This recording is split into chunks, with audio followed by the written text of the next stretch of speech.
बिस्मिल्लाहिर्रहमानिर्रहीम। Hello everyone students, आज का जो हमारा नेक्स्ट लेक्चर है वो हमने बेसिकली बात करना है ह्यूमन हार्ट के ऊपर बात करना है। यानी आज हमने ह्यूमन हार्ट की जो एनाटमी है उस पर ही हम बात करेंगे। इसी के साथ साथ हमने इसी लेक्चर के अंदर जो है सर्कुलेशंस में जो दो प्रोसेस हमारे पास है, एक है सिस्टमेटिक सर्कुलेशंस और एक हमारे पास है पल्मोनरी सर्कुलेशंस। इस पर भी बात करेंगे। इसी के साथ साथ जो ब्लड फ्लो है सिस्टमेटिक और पल्मोनरी सर्कुलेशन के दरमियान, उस फ्लो चार्ट पर भी हम आज के लेक्चर में बात करेंगे। अगर आप इस चैनल पे नए हैं तो आपसे गुजारिश है कि आप इस चैनल को लाजमी सब्सक्राइब करें और बेल आइकन को प्रेस करें और हमें सपोर्ट करें। तो चलते हैं लेक्चर की तरफ। इससे पहले हमने ये समझ लिया कि सर्कुलेशन क्या है। सर्कुलेशन के साथ साथ हमने क्लोज सर्कुलेटरी सिस्टम समझा है, हमने ओपन सर्कुलेटरी सिस्टम समझा है, हमने इंटरनल फ्लूइड समझा है, एक्सटर्नल फ्लूइड समझा है, इन्वायरमेंटल फ्लूइड समझा है और हमने स्ट्रक्चर ऑफ हार्ट पे पहले भी बात की है। तो हमने जो लेक्चर्स पहले से रिकॉर्ड की, आपसे गुजारिश है कि आप उन लेक्चर्स को वॉच करें जहाँ पे मैंने स्ट्रक्चर ऑफ हार्ट में बहुत सारी बातें ऑलरेडी मैं बता चुका हूँ। आज की इस लेक्चर में स्टूडेंट्स हम बात करेंगे, सबसे पहले एनाटॉमी ऑफ हार्ट के ऊपर बात करेंगे। स्टूडेंट्स, आप लोग अपने दिमाग में ये बात डाल दें कि हमारा जो दिल है इसमें बेसिकली 4 चैम्बर्स मौजूद है जहाँ पे जो है वो ब्लड की फ्लो होती है। यानी उन 4 चैम्बर में से जो पहला हमारे पास चैम्बर है उसको हम कहते हैं राइट एट्रियम्स, जिसको मैंने RA से लिखा है। This is called as a right atriums. Right atrium के बाद दूसरे नंबर पे एक और चैम्बर है, उसको हमने लिखा हुआ है राइट वेंट्रिकल्स। इससे पहले भी मैंने इस पर ऑलरेडी वीडियो बना चुका हूं। तो ये हमारे पास हुआ राइट वेंट्रिकल्स। राइट वेंट्रिकल के बाद जो है एक इसका दूसरे साइड पे चैम्बर है, उसको हम कहते हैं राइट एट्रियम्स और एक इसके नीचे वाला जो है उसको हम कहते हैं राइट वेंट्रिकल कहते हैं। ठीक है, तो 4 हमारे पास इसमें बेसिकली चैम्बर्स मौजूद है। इसी के साथ साथ हमारे दिल में यहाँ पे जो मैंने डॉट लाइन में जाहिर किया हुआ है, इनके बीच में एक वॉल लगा हुआ है, उस वॉल को हम कहते हैं ट्राइकस्पिड वॉल। ये इस तरह हमारे पास वॉल है स्टूडेंट्स। ठीक है, ये वॉल इस तरह जो है वो कस्पिड फॉर्म में है, ट्राई फॉर्म में है। तो 1 2 3 हमारे पास, इसलिए इसको हम कहते हैं ट्राई कस्पिड वॉल। इधर जो वॉल लगा हुआ है उस वॉल को हम कहते हैं बाई कस्पिड वॉल या मटेरियल वॉल। अच्छा, इसको हम फिर क्यों कहते हैं बाई मटेरियल? इसमें यहाँ पे इस तरह 2 वॉल्स पाए जाते हैं, यानी इस तरह ये बाई है, तो इसको हम जो है वो बेसिकली सॉरी, यहाँ पे ये इस तरह बेसिकली 2 इसमें मौजूद है, तो इसलिए इसको हम कहते हैं बाइकस्पिड वॉल। अब पहले आप लोग सारा डायग्राम जरा गौर सुने। इसी के साथ साथ अब यहाँ पर नेक्स्ट क्या हुआ कि राइट एट्रियम हो गया, राइट वेंट्रिकल हो गया, लेफ्ट एट्रियम हो गया, लेफ्ट एट्रियम हो गया, बाइकस्पिड वॉल हुआ और ट्राइकस्पिड वॉल हुआ। अच्छा, इस वॉल के बाद जो है इस पूरी हार्ट की इस डायग्राम में ये जो एरिया है, इस एरिया को हम लिखते हैं septum. That is called as a, this is called as a septums. इसको हम कहते हैं सेप्टम्स।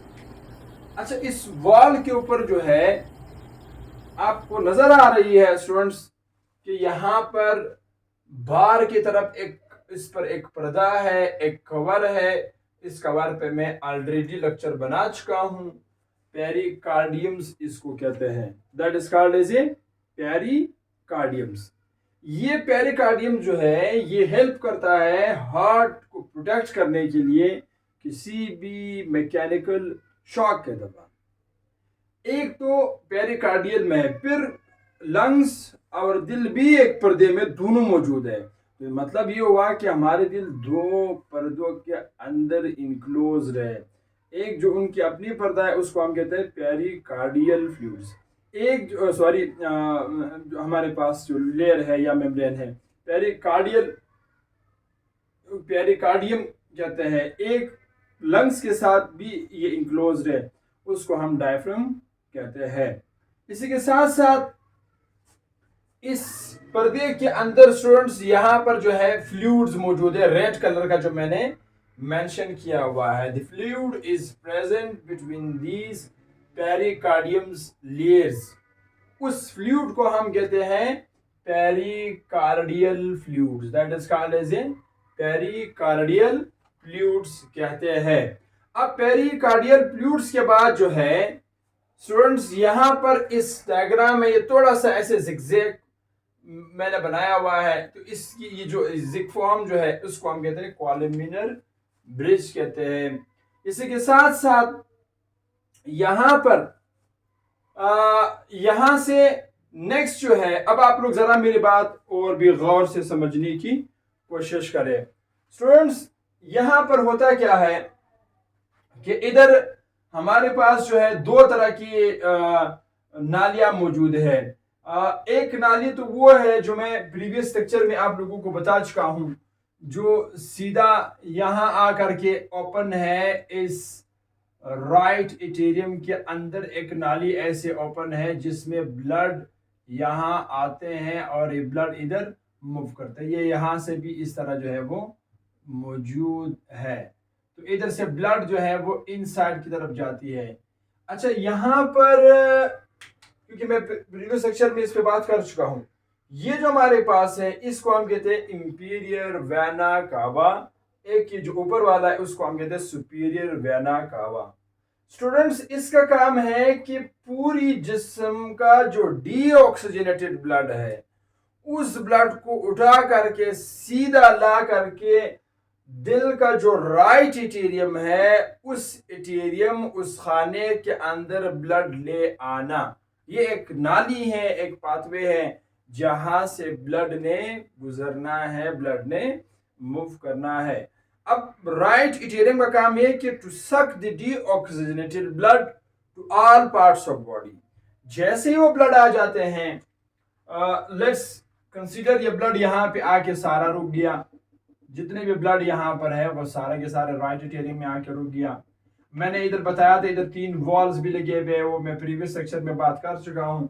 जितने भी नए स्टूडेंट्स इस लेक्चर को देख रहे हैं तो आपसे गुजारिश है कि आप प्रीवियस जो लेक्चर्स इसी चैप्टर सर्कुलेशन का जो चैप्टर है इसी में है, प्लेलिस्ट में ऑलरेडी है, आप वहाँ जाके विजिट करें, उसको सीक्वेंस वाइज देख ले तो आपको और भी अच्छे से बात समझ में आना शुरू हो जाएगी। अब यहाँ पे जैसे ब्लड आया, ब्लड यहाँ पे स्टूडेंट थे, फिर यहाँ से ये ब्लड स्टूडेंट्स नीचे इधर एक वाल लगा हुआ है, उस वाल को हम कहते हैं बाइकस्पिड वाल। याद रहे ये जो वाल है स्टूडेंट्स ये यूनिडायरेक्शनल है, ये ऐसे यू लगा हुआ है, ऐसे यू। जैसे ही ब्लड भर जाते हैं तो ये ऐसे नीचे की तरफ पुश हो जाते हैं, यूनिडायरेक्शनल है। जैसे ये नीचे की तरफ पुश होते हैं सारा जो ऊपर का ब्लड है वो नीचे आना शुरू हो जाते हैं। कौन सा ब्लड? डीऑक्सीजनेटेड ब्लड जो पूरी जिस्म से आ रही है। अब ब्लड सारा के सारा यहां पर आ गया। जैसे ब्लड सारा के सारा यहां पर आ गया, यहां इस नाली में इसको इस चैम्बर में इसको हम कहते हैं right ventricle. This is called as a right ventricle. अब जैसे ऊपर वाला खाली हो गया, ये ऐसे यू, इधर से फिर साइड पर एक मसल्स लगे हुए हैं, उस मसल्स को हम कहते हैं कॉर्डेटी, ठीक है, कॉर्डेटी हमारे पास टेंडेनी जो है। अच्छा, इसका काम ये है कि जो वाल ओपन हुआ है उसको बैक क्लोज कर देना, यानी वाल को ओपन जैसे हो चुका है, वापस खून जब सारा नीचे चैम्बर में आ गया है, उस वेसल्स को उस ना वाल को वापस बंद करना। यानी कॉर्डेटरी टेंडेंट्री जो है इसका काम ये है कि बाइकस्पिड वाल को बैक जो है क्या कर देना, बंद कर देना। अब यहाँ पे नजर आ रही है कि वो वाल वापस क्या हो गया है, क्लोज्ड हो गया है। ये हमारे पास है बाइकस्पिड वाल में भी मौजूद है और ये हमारे पास यानी इधर भी मौजूद है, बाइकस्पिड को भी ओपन करता है और ट्राई को भी ओपन कर देता है। ट्राई हुआ या बाई हुआ, इस पर ये मसल्स लगा हुआ है जिसको हम कॉर्डेटरी टेंडेंट्री कहते हैं। याद रहे ये जो मसल्स है ये बिल्कुल फ्लेक्सिबल है। इसकी इस फ्लेक्सिबिलिटी की वजह से वाल ओपन होते हैं, सॉरी ओपन होने के बाद वापस वो ऑफ होते हैं। फ्लेक्सिबल प्रेस हो गया, जैसे खाली हो जाते हैं तो वो अपनी लचक वापस कहते हैं, फिर वापस जो है वो वाल को दोनों तरफ जो है वो क्या करते हैं, बंद कर देते हैं। अब बंद करने के बाद ब्लड सारा यहाँ आ गया है। कौन सा ब्लड, डीऑक्सीजनेटेड ब्लड। यहां से डीऑक्सीजनेटेड ब्लड मजीद यहां से प्रवास करके आगे की तरफ जाएगा ऐसे यू, यानी जाएगा टुवर्ड्स द लंग्स। कहा जाएगा भाई, टुवर्ड्स द लंग्स की तरफ जाएगा। इधर यहां पर एक वाल लगा हुआ है, इधर भी वाल लगा हुआ है, यहां पे भी वाल लगा हुआ है। इस वाल को हम कहते हैं सेमिनुलर वॉल्स कहते हैं। That valve is called as a semilunar valves. ये है बाय नेचर ट्राइकस्पिड है ये भी, मगर याद रखिए ये वाल भी यूनिडायरेक्शनल है। अगर एक दफा ब्लड चैम्बर से निकल गया, वो उस ब्लड की जो वापसी बैक फ्लो है उस बैक फ्लो को स्टॉप करवाते हैं ताकि ब्लड वापसी दिल में ना आए। एक दफा निकल गया तो दोबारा वापस ना आए, बैक फ्लो को ये स्टॉप करवाता है। तो ठीक है, अब जैसे ब्लड चला गया, ये ब्लड जा करके इधर मैंने ऐसे दो वाल बनाए हुए हैं, यानी इधर से ये अगर इस साइड पे लेफ्ट किडनी है तो ये लेफ्ट किडनी की तरफ जाएगा, ये राइट किडनी है तो ये राइट किडनी की तरफ जाएगा। जैसे ही राइट किडनी की तरफ जाएगा स्टूडेंट्स, वहां से जो डीऑक्सीजनेटेड ब्लड है वहां पर वो ऑक्सीजन जो है वहां पे वहां से इनटेक करते हैं और CO2 वहां पे जो है वो छोड़ के, यानी एक्सचेंज ऑफ गैसेस का तबादला जैसे हो जाते हैं लंग्स में, तो वापस ही जो है ऑक्सीजन उठा करके फिर उसकी मंजिल जो है वो दोबारा जो है वो स्टूडेंट्स दिल की तरफ है। अब इस दौरान जो है एक चीज जो आप लोगों ने याद रखनी है, जब ब्लड की फ्लो होगी हार्ट से लंग्स की तरफ, जब दिल की फ्लो होगी हार्ट से लंग्स की तरफ, तो याद रखिए स्टूडेंट्स वहां पर जिस नाली के अंदर ब्लड जाएगा उसको हम कहेंगे पल्मोनरी आर्टरी कहेंगे। और ब्लड जो वापस ऑक्सीजन उठाने के बाद वापस आएगी उसको हम कहेंगे पल्मोनरी वेन्स। याद रहे यहाँ पर जो वेन्स है वो आर्टरी का काम करते हैं, जो आर्टरी है वो वेन्स का काम करते हैं, यानी यहाँ पर ये दोनों एक दूसरे के अपोजिट अपनी जो फंक्शन है उसको ये परफॉर्म करता है। अब ब्लड स्टूडेंट्स गया लंग्स में, लंग्स से ऑक्सीजन उठा करके ब्लड वापस आया लेफ्ट एटीरियम में, जो मैंने इधर लिखा हुआ है that is called as a left atrium. Left atrium में आया, अब ये रहा लेफ्ट एटीरियम में ब्लड यहाँ पे डायरेक्ट इधर आ गया है। भाई कौन सा ब्लड आ गया है, शाबाश शाबाश शाबाश, इधर उधर ना देखिए, इधर गौर करें सारे। अब यहाँ पर वापस वो ब्लड आएगा, वेरी गुड, जो ऑक्सीजनेटेड ब्लड है। अब ऑक्सीजनेटेड ब्लड जब यहाँ पर आ गया है तो इधर उस ऑक्सीजनेटेड ब्लड का जो वॉल्यूम है वो यहाँ पे इंक्रीज हो जाएगा, यानी मिकदार जैसे बढ़ जाएगा तो बाइकस्पिड वाल पर एक तरह का प्रेशर लगेगा। उस प्रेशर से उनकी नीचे जो कॉर्डेटरी टेंडेंट्री जो हमारे पास मसल्स है वो अपनी फ्लेक्सिबिलिटी दिखा करके ये वाल ऐसे नीचे की तरफ जाएगा। जैसे ही यह वाल नीचे की तरफ जाएगा तो सारा जो ब्लड है वो ऊपर से नीचे की तरफ स्टूडेंट्स आएगा। तो ये ब्लड सारा के सारा अब यहाँ पर आएगा। जैसे ये ब्लड यहाँ पर आएगा, अब स्टूडेंट जरा गौर से मेरी बात सुने, इधर जो ब्लड अब मौजूद है वो असल में ऑक्सीजनेटेड ब्लड है। कौन सी ब्लड है? ऑक्सीजनेटेड ब्लड है। ऑक्सीजनेटेड ब्लड उन ब्लड को कहते हैं जिस ब्लड के अंदर ऑक्सीजन मौजूद हो। ठीक है। अब यानी हमारे जिस्म को, हमारी बॉडी को उस ब्लड की जरूरत है जिस ब्लड में ऑक्सीजन मौजूद हो, जिस ब्लड में खुराक मौजूद हो। वो जाएगा सेल में, जैसे ही सेल में जाएगा तो सेल के अंदर वो अपनी काम, अपनी फंक्शंस परफॉर्म करेगा। यानी जो केमिकल रिएक्शन सेल में चल रहा है उन रिएक्शंस को ये मेंटेन करेगा। तो उनके मेंटेनेंस के लिए इस पूरी चक्कर का होना लाजमी है। बात को समझने की कोशिश करें सारे। ठीक है भाई। अब यहां पर ब्लड सारे आ गए। अब इसके बाद जो है ये जो लेफ्ट वेंट्रिकल है ये ऐसे सुकड़ेगा भी ऐसे। मेरे हाथ पे जरा फोकस करें सर। ये अब ऐसे कॉन्स्ट्रक्ट होगा। जैसे ये कॉन्स्ट्रक्ट होगा इधर से वापस ब्लड यहां से ऐसे बैक फ्लो करेगा, सीधा ये ब्लड जाएगा एओर्टा में। ये जो मैंने 3 डॉट्स आपको यहाँ पे बना के दिए हैं इसको हम कहते हैं, ये जो 3 हमारे पास है ना ये ऐसे ऊपर जाएगा, इनको हम कहते हैं एओर्टा। इनमें से जो पहला वाला है उसको हम कहते हैं ब्रोंकियल आर्टरी कहते हैं।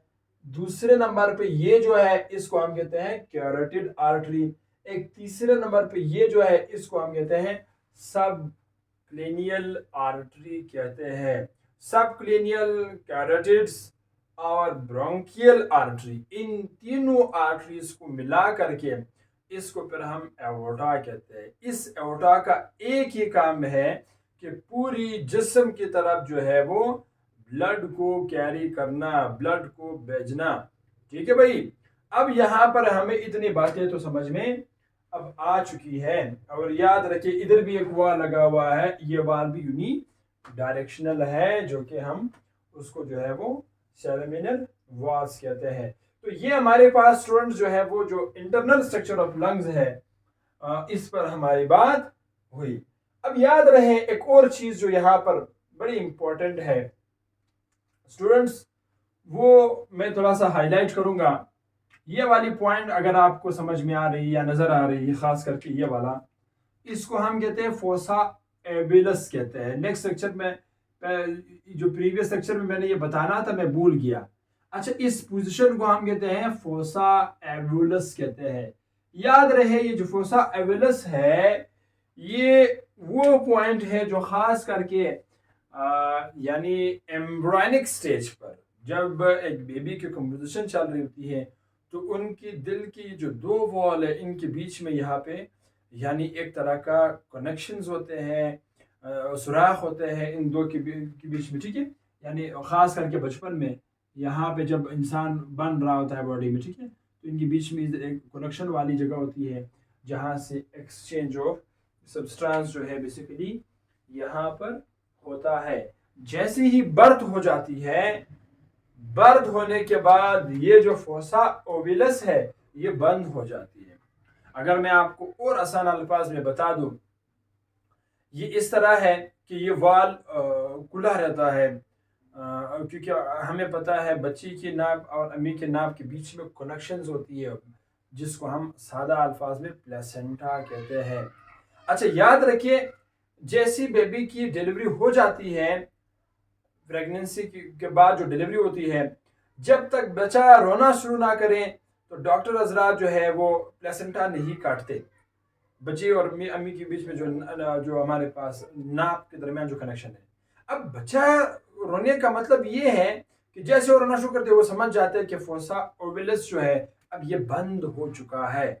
उसकी बंद होने के बाद जो है वो क्या करते हैं, बच्चे की और अम्मी की नाप के दरमियान जो कनेक्शन है जहाँ पे एक्सचेंज ऑफ सब्सटेंस चल रहा था वो काट देते हैं। जैसे ही उसको काट देते हैं तो बच्चे का अपना दिल भी एक्टिवेट हो जाते हैं और वो गैशियस एक्सचेंज और उनके अपनी ऑर्गन्स वगैरह सारे रीएक्टिवेट होकर के जो है अपना काम शुरू कर देते हैं। अब उसके बाद जो है ये समझने के बाद अब दूसरा जो हिस्सा है इस लेक्चर का वो इसी से ही रिलेटेड है। तो यहां पर मैंने लिखा हुआ है circulation of blood through mammalians heart या ह्यूमन हार्ट्स, क्योंकि ह्यूमन बींग्स भी मेमिलियन होते हैं। यानी ह्यूमन हार्ट में सर्कुलेशन कैसे होते हैं, एक हमारे पास इसमें है, हमारे पास खास करके जो इंसानों में है, इसमें कंप्लीट डबल सर्कुलेशन या डबल सर्कुलेटरी सिस्टम्स मौजूद है। इधर मैंने क्या लगा, it means that is a complete separation of bloods and blood passes through the blood before circulation. यानी यहाँ पे एक मुकम्मल सिस्टम है जिसमें ब्लड जो है वो पूरी सर्कुलेट होती है, लंग्स के पास भी जाती है, हार्ट के पास आती है, बॉडी के पास जाती है, पूरा एक सर्कुलेशन होता है। इस सर्कुलेशन को हम कहेंगे डबल सर्कुलेटरी सिस्टम या कंप्लीट सर्कुलेटरी या कंप्लीट डबल सर्कुलेशन कहेंगे। ये दो टाइप्स पर मुश्तमिल है, ये दो पार्ट्स पे। एक को हम कहते हैं सिस्टमेटिक सर्कुलेशंस, एक को हम कहते हैं पल्मोनरी सर्कुलेशंस। अच्छा याद रहे जो सिस्टमेटिक सर्कुलेशन है, लेट्स मी हाईलाइट, इसको मैं थोड़ा सा हाईलाइट करता हूं। एक हमारे पास ये हुआ, ठीक है, इसको हम कहेंगे the circulation of blood to and from the body means from left ventricle to right atrium. यार सादा अल्फाज में अगर बता दूं वो ये है कि एक ऐसा सर्कुलेशन जो राइट और लेफ्ट वेंट्रिकल के दरमियान हो, यानी ये वाला जो है, यहाँ से मैं ज़रा किसी और मार्कर से करता हूँ, यहाँ से लेके यहाँ तक, ठीक है, यहाँ से लेके यहाँ तक जो सर्कुलेशन है उस सर्कुलेशन को हम कहेंगे, क्या कहेंगे स्टूडेंट, शाबाश, इसको नाइस, इसको हम कहेंगे systematic circulation. That is called as a systematic circulation, जो राइट एट्रियम्स और राइट वेंट्रिकल्स के दरमियान में हो। अगर इन दोनों के दरमियान में है तो then we call him systematic circulation. एक सर्कुलेशन इस तरह है कि राइट एट्रियम, राइट वेंट्रिकल और लेफ्ट एट्रियम के दरमियान में जो है वो सर्कुलेशन चल रही है, तो इस सर्कुलेशंस को हम कहेंगे pulmonary circulations. That is called as a, मैं इधर लिखता हूँ पीसी पल्मोनरी सर्कुलेशन, इधर मैं लिखता हूँ एससी यानी सिस्टमेटिक सर्कुलेशंस कहेंगे, सिस्टमेटिक सर्कुलेशंस कहेंगे। ठीक है भाई, अब लास्ट में यहां पर ये भी हमें समझ में आ गया है। अब नीचे मैंने एक छोटा सा फ्लो चार्ट बनाया हुआ है सिर्फ आपको ये वाज़े दिखाने के लिए। वो क्या लिखा है मैंने, फ्लो ऑफ ब्लड चार्ट जो है, देखो राइट वेंट्रिकल जो है ये वाला, राइट वेंट्रिकल जो है उसमें ऑक्सीजनेटेड ब्लड मौजूद है जो कि लंग से आया है, वहां से ब्लड, ठीक है, राइट, सॉरी ये राइट वेंट्रिकल है, उसको छोड़ो, राइट वेंट्रिकल में डीऑक्सीजनेटेड ब्लड है, सीधा गए लंग्स के पास। कहां पे गए भाई, लंग्स के पास, लंग्स ने ऑक्सीजन दिया और ब्लड आया लेफ्ट एट्रियम में आया, ठीक है। जब लेफ्ट एट्रियम में आया, यहां से यहां तक जो एपिसोड था, जो फ्लो था कि लंग्स से, दिल से लंग्स की तरफ गया, लंग्स से वापस राइट एट्रियम में आया, लेफ्ट एट्रियम में आया, तो इनके बीच में जो सर्कुलेशन है, इस सर्कुलेशन को हम कहेंगे पल्मोनरी सर्कुलेशंस। वेरी गुड, क्या, पल्मोनरी सर्कुलेशंस। अब फिर यहां से ब्लड, लेफ्ट वेंट्रिकल से ब्लड जो है, यानी एक ऐसी फ्लो, अब देखो यहां पे डीऑक्सीजनेटेड ब्लड आया और इधर हमारे पास ऑक्सीजनेटेड ब्लड आया, इन दोनों की जो फ्लो होती है, मैं ये हरगिज नहीं कह रहा कि इन दोनों के दरमियान फ्लो, नो, यहाँ पे जो फ्लो है कि एक में डी आ रहा है, एक से ऑक्सीजनेटेड जा रहा है, डीऑक्सीजनेटेड आ रहा है बॉडी से, दूसरे जगह से बॉडी में जा रहा है। इसका मतलब है कि इसमें बॉडी से आ रहा है, इधर से बॉडी की तरफ जा रहा है, तो बॉडी से आना दिल की तरफ और दिल से वापस बॉडी की तरफ जाना, इस सर्कुलेशन को हम कहेंगे सिस्टमेटिक सर्कुलेशंस। ठीक है, अब इस सिस्टमेटिक सर्कुलेशंस, एक हमारे पास ये हुआ ना पल्मोनरी सर्कुलेशंस, एक हमारे पास हुआ सिस्टमेटिक सर्कुलेशन। इन दोनों के दरमियान जो फ्लो है, इस फ्लो को हम कहेंगे double circulatory system, that is called as a double circulatory system. तो ये आज का हमारा लेक्चर था जहाँ पे हमने एनाटॉमी ऑफ हार्ट और सर्कुलेटरी सिस्टम्स वगैरह सारा समझ लिया है। आई होप कि आप लोगों को पूरी लेक्चर समझ में आ चुका होगा। ठीक है, मिलते हैं नेक्स्ट लेक्चर के साथ। आप सबका बहुत शुक्रिया लेक्चर वॉच करने का। All the best, my best champions.